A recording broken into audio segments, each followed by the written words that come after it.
አትችልም ነው ሰብራ ይወጣችሁ ዮርዳኖስ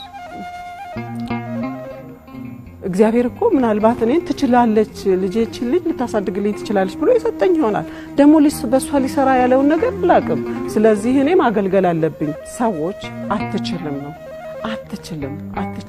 አትችልም መሰበር አለበት ተባለ እና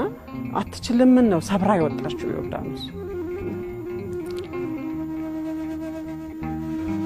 እንደዚህ አይነት ሁኔታ ነው ያለፈች የመጣችው ለምሳሌ 8ኛ ክፍል 91.3 ነው ያመጣችው 10ኛ ክፍል 3.8 ነው ያመጣችው 12ኛ ክፍል 458 ነው ያመጣችው በምንም አይነት አፈርማቲቭ አክሽን ውስጥ አላለፈችም ከኬጂ ጀምሮ እስካሁን ድረስ የሷ የሆነ ሰው አይፈትናት ሞግዚቶቹ አልፈተኗት ትምህርት ቤቱ የመደበው ሰው በቃ የተለያየ ሰው ነው የፈተናት በነገራችን ላይ ዮርዳኖስ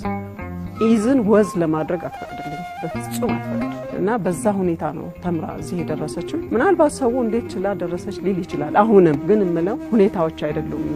የሚሰራው የሰው ጥንቅላቱ ነው አምሮ ብሩህ ከሆነ አምሮ ከሰራ የትም መድረስ ይችላል ሳይንቲስት መሆን ይችላል እኔ ለሌሎች ማለት የምፈልገው ዋካችሁ አይችሉም አትበሏቸው አልፈው እንዲሄዱ ብርታት እንሆናቸው አልፈው እንዲሄዱ እንዲሰሩ እንቀበላቸው ከመራናቸው እድሉን ከሰጠናቸው ይበቃሉ ብዙ ያካል ጉዳተኞች አሉ ራይታቸው እንዲጠበቅ ፈልጋለሁ ከልቤ እመኛለሁ ራይታቸው ተጠብቆ ማየት የሚገባቸው ተደርጎላቸው ማየት ያስደስተኛል እናቶች መጀመሪያ ችግሩን ሲመጣ መቀበል አለባቸው ሲቀጥል መሰጠት አለባቸው እና እኔም ተሰጥቼ ነው እና እግዚአብሔር ረድቶኝ በእግዚአብሔር እርዳታ ምንም ነገር አይደክመኝም አሞኝ እንኳን ሲመጣ አይደክመኝም በቃ እድናለሁ ምንም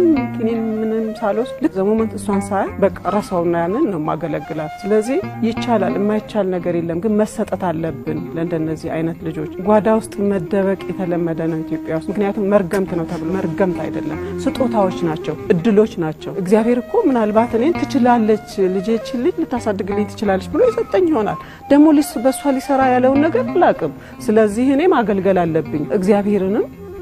የሰጠኝንም አደራ ለሀገርም መልካም ዜጋ ለማስረከብ ነው